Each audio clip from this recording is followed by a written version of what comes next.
My name is Pauline Blanchette, and I've created this podcast, Speak Up, to help remove the stigma of mental health and to get young people speaking about mental health.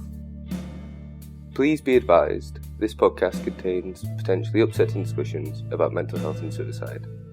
If you're a young person seeking mental health support, please see our end of episode guidance, contact your GP for support, or call the Papyrus helpline for immediate help on 0800 068 4141. Thanks.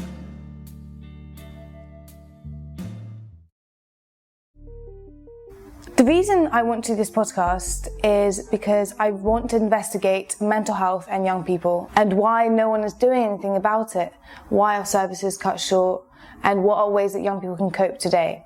I will start this podcast, first of all, investigating my own personal life and how mental health has affected not only myself, but the people around me, most notably my friends.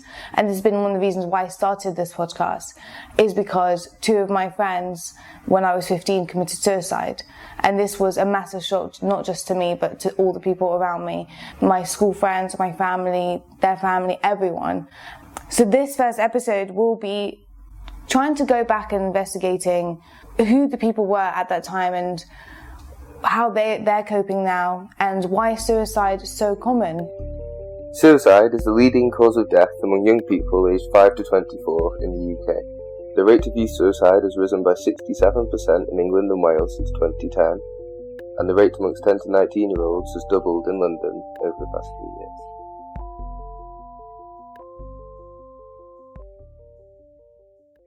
I'm just at the Brent Centre now, and we're just about to interview Theroux, and I'm quite nervous, but I'm excited to see what he says. I'm excited to get his perception on what he thinks about mental health. It's definitely a person who's spoken a lot about it in the media, and then a lot of people find him, especially young people, find him quite inspirational.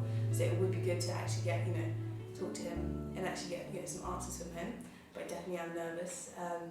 But hopefully it'll be a good experience, and yeah, we'll see.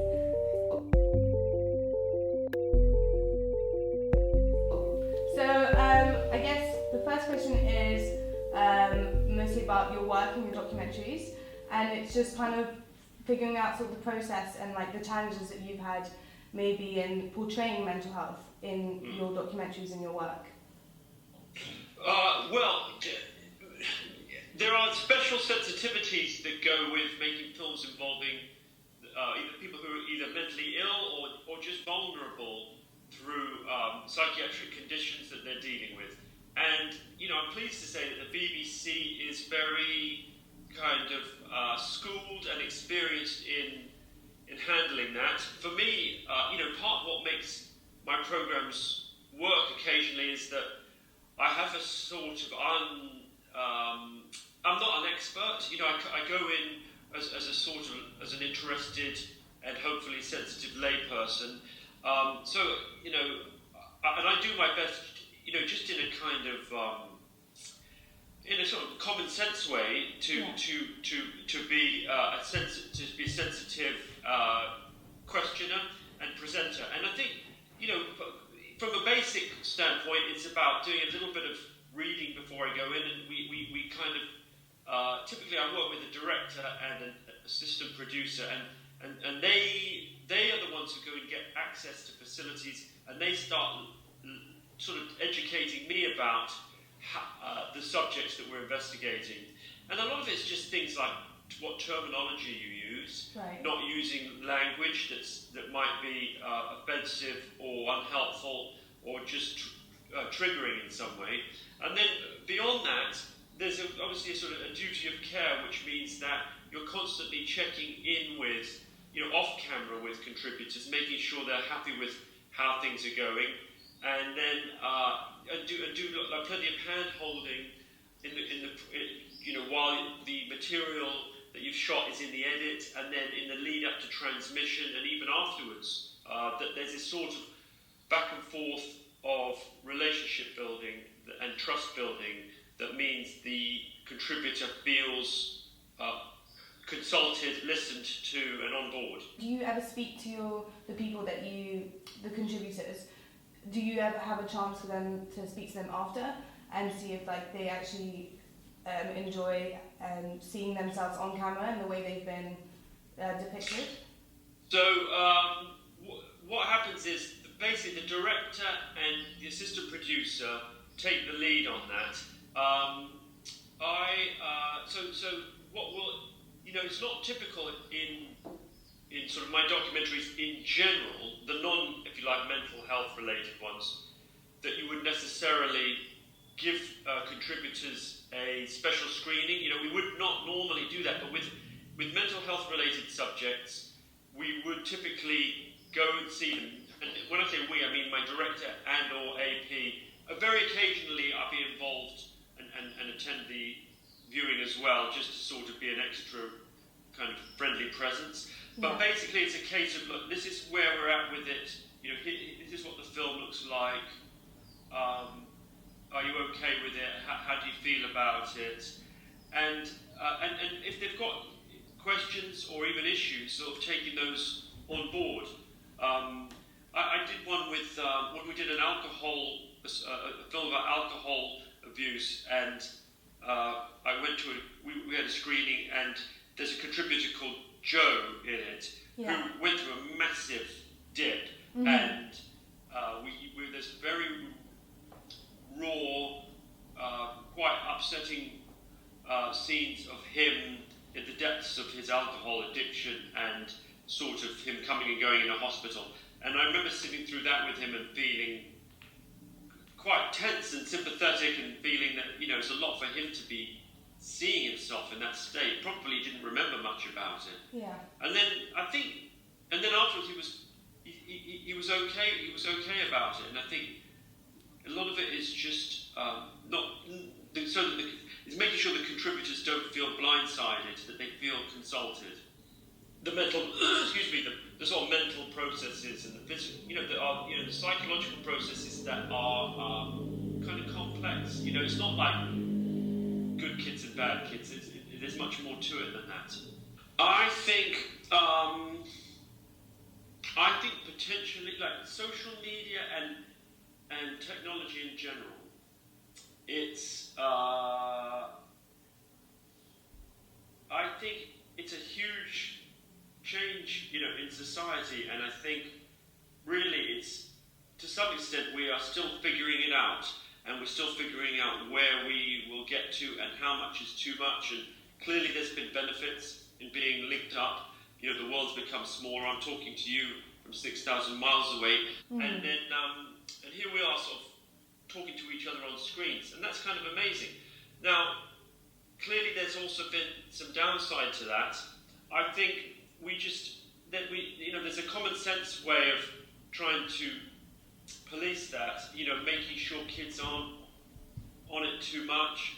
I think when I see the amount of, I think cyberbullying is real. I think you see the amount, the thing that worries me, I suppose, is the sense of you kind of never leave the playground.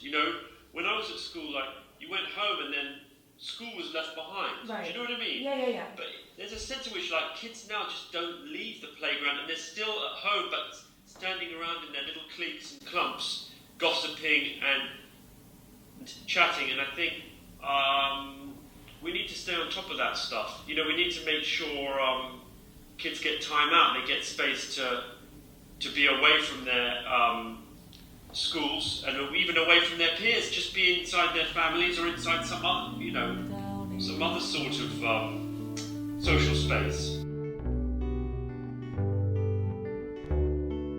I have a history with Brent. I moved to Harleston in 2001, and I lived there for 16 years.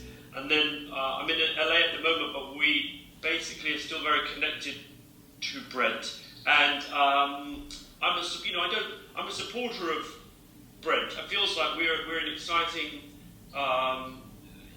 We've got so much going on, and we've got our challenges clearly, but there's also a real sense of being part of a kind of new Britain in which we've got so many people from all different sorts of cultures.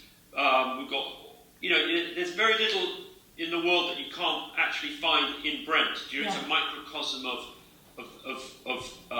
the whole world, and it's a sort of mini United Nations in its own way as well. So, but I've also been, and my kids were schooled in a Brent primary school in Harlesden, and so I feel very, and I was very close to, there were about 4 or 5 different schools near us, and I worry sometimes that there are cutbacks, and I worry that, places like the Brent Centre and that local councils in general get defunded to the point where kids and vulnerable people don't get the support they need. So I'm on board with all of that. I think, with the idea that we need to provide services. I mean, it's not mental health, but there's programs like the Dumping Ground that deal with kids in foster care. Yeah. But it's a program for kids. And I think, I don't know whether we had anything like that when I was growing up. I think in general people are more sensitive. Perhaps there's further to go, but I think perhaps people are sensitive. I do think that occasionally we are guilty as a society of glibly, finding someone who's done something dreadful and say, oh, he must be mentally ill. Do you know what I mean? Mm-hmm. And actually, I think the idea that, you can conflate awful behaviour with mental illness, I think should be unpicked. I think there's people who do terrible things. It's like I did a programme about Jimmy Savile. In fact, I made 2, but people say like, oh, well, he must have been mentally ill. Yeah. And I think, well, actually, I don't know that he was mentally ill. I think he might just have been a dangerous and predatory person who wasn't mentally ill. And it's a temptation to try and contextualise people who do awful things by attributing it to mental illness. And I think that should be questioned and interrogated, because I think it's a bit of a misnomer in a way, a misapprehension. People tend to conflate mental illness with people who have a psychiatric condition, right? Which may sound like a kind of semantic distinction, but I wouldn't think of someone who had anorexia, let's say, as mentally ill. I would think of them as having maybe a psychiatric condition, right? Or a condition that touched on mental health.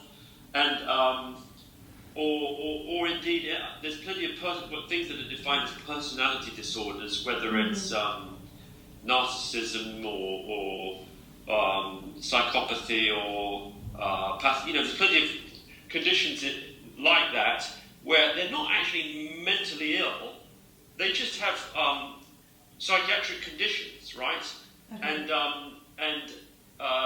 Which are things to some extent not susceptible to medication that might benefit from a bit of therapy. But you're not saying like, oh, well, he's mentally ill, he needs to be locked up or he needs to go on meds or something. It's just about being aware that, there's this whole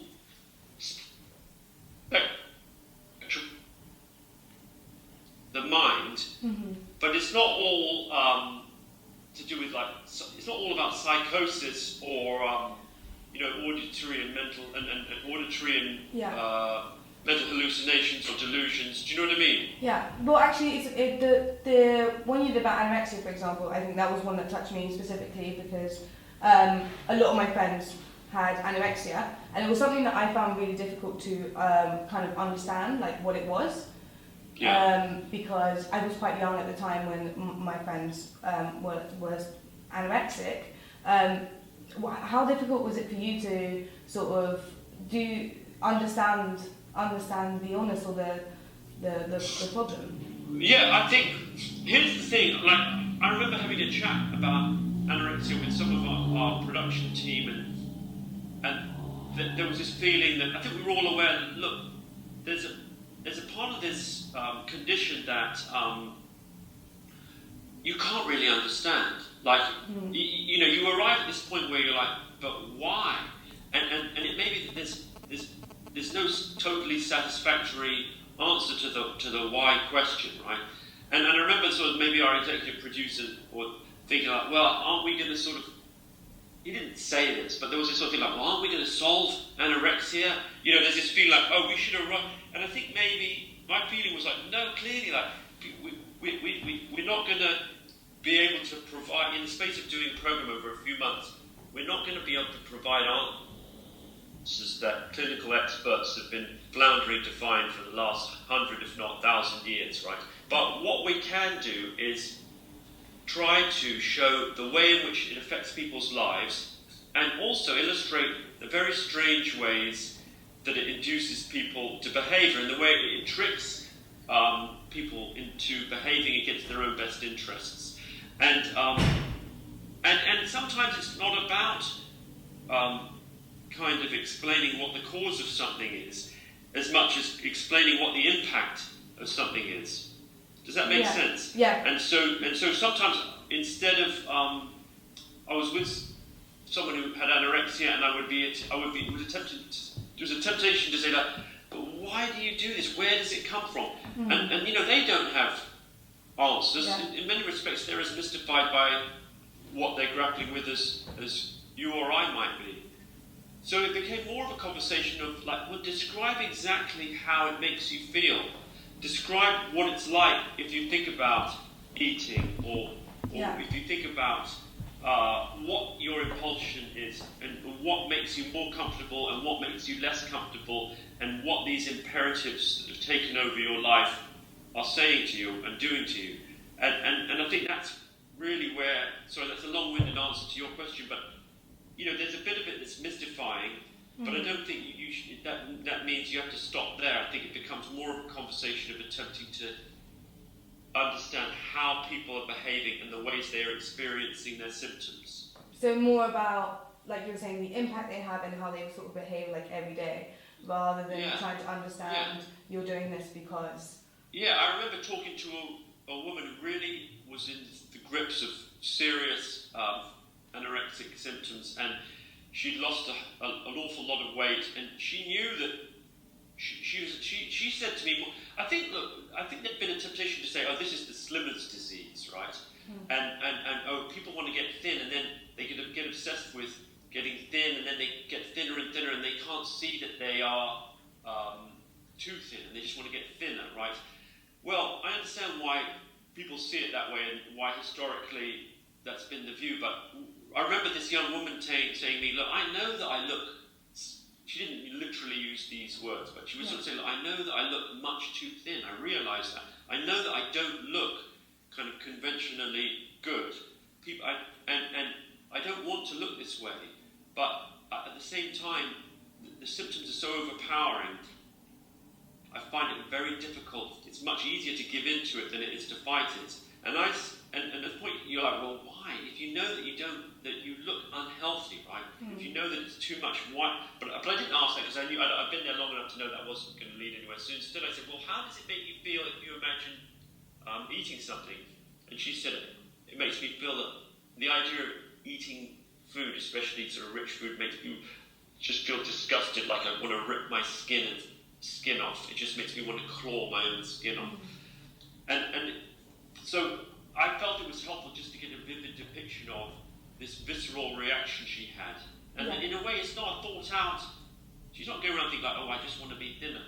She's just at the mercy of these irrational symptoms. So it's more to figure out, to show to other people, this is how she's feeling, rather than changing the perception of, because I think a lot of people, when they think about anorexia, they think that people just want to be thin and I've looked at too many copies of Vogue, and I've looked at too much Instagram, and now I want to be really, really thin, and then because I want to be thinner than everyone else, and that's because thin is good and very thin is better. But I think actually the etiology, which is the causation, is much more complicated than that, and it's not a simple case of I want this and I want that. There's an internal struggle going on between conflicting impulses, a sort of a healthy part that wants to sort of I want to live a long time, I want to have a full life, I want to be active, energetic, and involved in life. And then there's another part which is more dictated by the disease, which is saying, I want to control, I want to submit, I want to have rules about this and that, because that gives me the illusion of control. I want to be in charge of my life in this strange pathological way by calorie counting and keeping score of my weight going down and down, and almost getting high out of the sense of control that I get from the numbers going down whenever I weigh myself, and that alleviates, and I want to alleviate my anxiety by doing those things. Right. And so there's an internal war.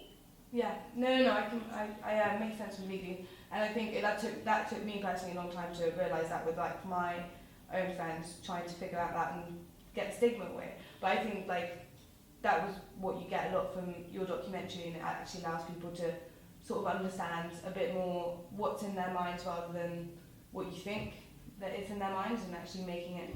And I guess like I wanted to also ask if so after making these, do you think your perception has changed on mental health, or what's your relationship been like in terms of mental health? Like, did you have an education on it when you were younger? Is it something that you learned as you met people, you know?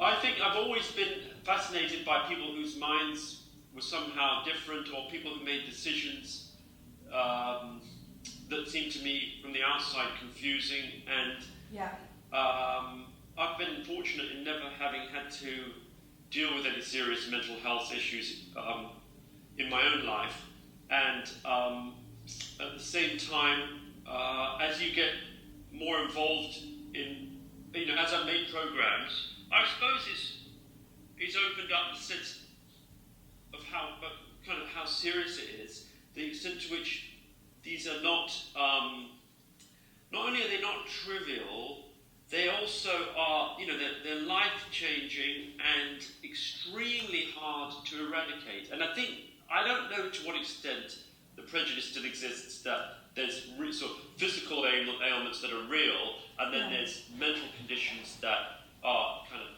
not real or less serious. I'd like to think that that's a hierarchy of illness is kind of disappearing or disappeared, but if it does exist, it should be challenged. And I think, as well, I think as a society, the history of it is that there were well-meaning people in the 60s and 70s, psychiatrists like R.D. Laing and others who viewed the psychiatric establishment as a kind of instrument of oppression, right? And it drove a process of deinstitutionalization in which many mental hospitals were closed down. And the feeling was like, mental illness is a gift to be treasured, and we just need people to go on their journey of psychosis, or however you define it, and it's almost like going on a drug trip, and we'll create visions. And I think to some extent that became rather a dangerous philosophy. So I think, so I guess the point I'm trying to get to is it's serious, but it's also mysterious, and that we, the medications are very imperfect, but that doesn't mean that they never work. We shouldn't fall prey to this sort of all or nothing attitude. I think progress is being made, but we need to take it seriously as a social issue, and try to support those people close to us and all around us that are struggling with mental health issues. Yvonne Bailey-Smith, and my experience in mental health is primarily working with child and adolescent mental health services, and I did that in Westminster for 20 years, but all my background before has been within children and families work, and always with the mental health dimension. And I suppose something about how what parents are requesting and what children are requesting has really changed over the years, because I think when I first went into children's mental health, there were a lot of issues just around child behaviour and around contact, for example, separating divorcing parents, and that was kind of a lot of our work, and plus the children who have enduring difficulties such as autism or ADHD or whatever, so that was very much there. In the last, I'd say, 10 years, 15 to 15 years, the concentration really has been around children and young people's mental health. So a lot of children young people coming through with depressions, with anxiety, panic attacks, eating disorders, just the whole gamut. That's really and things like the impact. I'm probably going all over the place, but school, for example, the impact of social media, children in school refusing because they just cannot cope. They're in such a highly anxious state, and then there's just nothing. There seems to be nothing to hold them. Families are not, for whatever reason, are not holding them. Schools do not have capacity. Schools do not have any kind of used to have a lot of pastoral care in schools at one time. Now there isn't. Everything is around concentration on exams and exam results, and children are just not coping at all, and they're all ending up in mental health services. Is really worrying, but the escalation has been incredible. And do you think that young people today have a lot more pressure than maybe 20 years ago, or? Absolutely.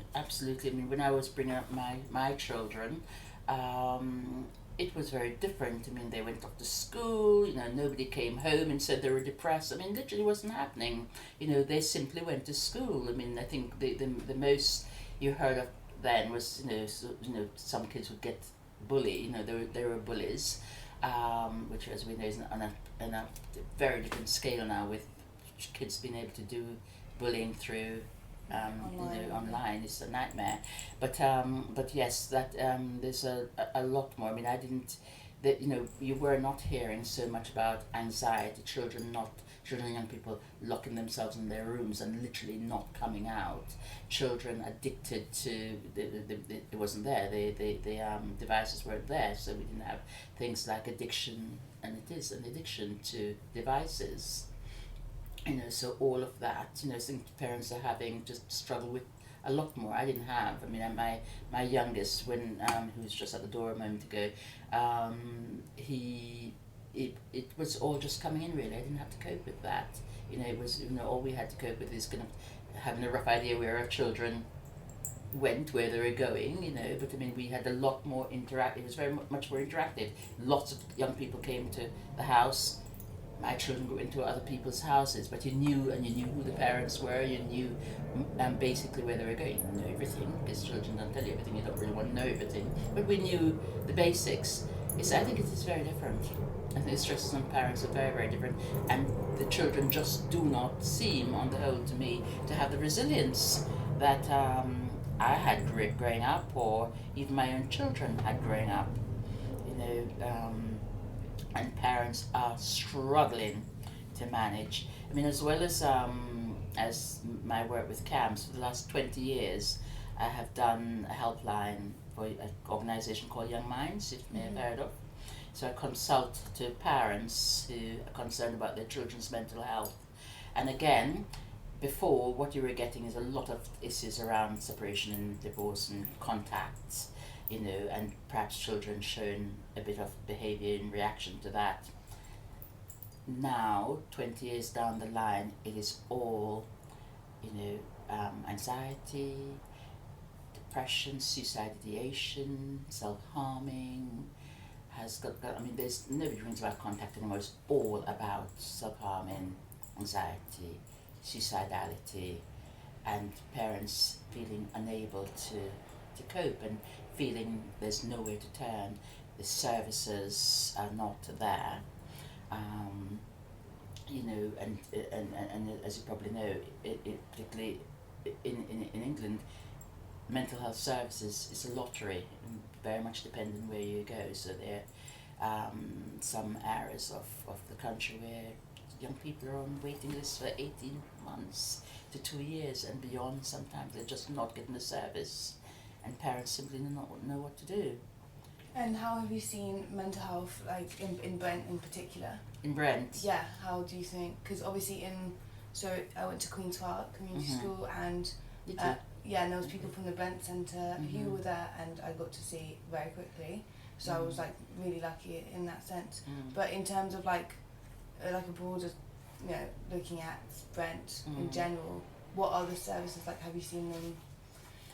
I mean, I don't know so much about mental health services in Brent anymore because I worked in Westminster. But I mean, I've seen, as I said, saw the youth and community service absolutely destroyed, and I think that put a lot of young people on the street under stress. And interestingly enough, I do a day a week now in the perinatal service in Brent for women who've experienced mental health episodes pre or post birth, and the adult mental health unit is right next door to the perinatal service. And I was walking through yesterday through the gardens and thinking, geez, just the numbers of young people. There's all young people who are in the adult mental health service. But I think, yes, I mean, I think Brent is like any other borough, so there's lots of pressures on services, you know, lots of cuts, and I think that often the people who suffer are the young. You know, if you're cutting services to young people and their families, cutting pastoral care, cutting, you know, I mean, just about everything. Yes, I think so. I think there's a lot of very stressed out young people in this borough. Yeah. And what, for these young people, who do you think they can look up to? Who do you think the role models are? Like, it could, you know, it could be someone in the community, it could be someone even bigger, but I think as a young person it's hard to recognise who to look up to, because a lot of the people that you will see on social media and things will be like models, or, you know, people just like always in bikinis or things like that, or, and then the other people will be just like big, you know, actresses, and you never know who to look for, but people that will actually motivate you. I think that is the problem. I think it's a really good question. It's problematic. I mean, I think people talk about, for example, gang culture, and I think gang culture is a sort of. Could you take your? Would you? Oh, sorry. Sorry. Yeah, sorry. Yeah. Gang culture is I think it's I think it's, I suppose that's always been around, but I think that it's because young people are looking for something. They don't know, you know, they want to be part of something. And, you know, you're right. I mean, if you're just an ordinary kid, I mean, you know, trying to look up to somebody who's, you know, mega bucks or mega millionaire might not make very much sense to you. So it might be much better to just get together with other young people in your community and, you know, whatever your interests are. I certainly I'm not into trying to put any more pressure on parents, because I think parents have a very challenging, parents' role is very challenging in this whole climate. But I do still have the idea that we are our children's best teachers. As parents, we are our children's best teachers, and first and best teachers. And I think that more could be done to support, you know, early, you know, for example, you know, we had things like the Show Start program, which again has been decimated, but more could be done to support parents in early years to help build children's resilience. Young people like yourself, you know, going back into schools and, you know, just, you know, chatting with young people, because I think young people are much more apt to listening to their peers than they are to listening to older people wafting up lyrical about how it used to be or what it should be. So I think young people who have kind of managed and are getting on with life, it's not to go back and boast, but it's to go back and sort of say, you know, yeah, you know, it was tough, you know, being here, school was hard or whatever it is, but, you know, look, we've got through it, you too can get through it. And, you know, so I think, you know, other young people going in actually, you know, and local young people. I mean, I think children and young people are much more likely to look up to their own peers. I mean, you know, than they are necessarily to listen to you know, as I say, more senior people. But of course, we also know that they're influenced by music. They're influenced by, you know, as you say, you know, models. Girls are supposed to look this way, girls are supposed to look that way, or boys are supposed to look that way. So that and I think teachers need to go back to, I think it's not teachers' fault what's happening in schools. I mean, I think they are being pushed to deliver a curriculum in a particular way, even though the way the curriculum, as far as I can see, the way the curriculum is being delivered doesn't work for all young people. And I think there need to be a pause, and look at the stress. I mean, if you have very young kids really worrying already about stats and exams and goodness knows what, and thinking they're not good enough, they're not going to get in, and they get to university, they're not going to have jobs. Young people, your very young children are really, really worried, and by the time they get into secondary school, they are a lot of them are complete distress. So then they start school refusing, and after a while they just cannot go into school, and the parents don't know what to do, and they're in their rooms, on their devices, can't take their devices away, and that's very hard, and I hear that a lot. I mean, most of the calls, for example, with young minds, are children, young people who are not going to school. They are absolutely refusing, and all the parents are getting is threats to take them to court, and they're like, well, what do you want me to do? I can't drag a 14-year-old young man into school. If he was 5, I'd pick him up and put him in the car, but he's 14, what do you want me to do?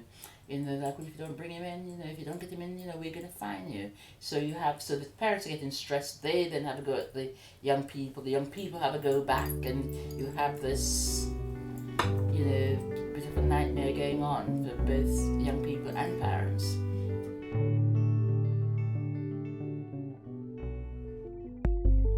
Please be advised, this podcast contains potentially upsetting discussions about mental health and suicide. If you're a young person seeking mental health support, please see our end of episode guidance, contact your GP for support, or call the Papyrus helpline for immediate help on 0800 068 4141. Thanks.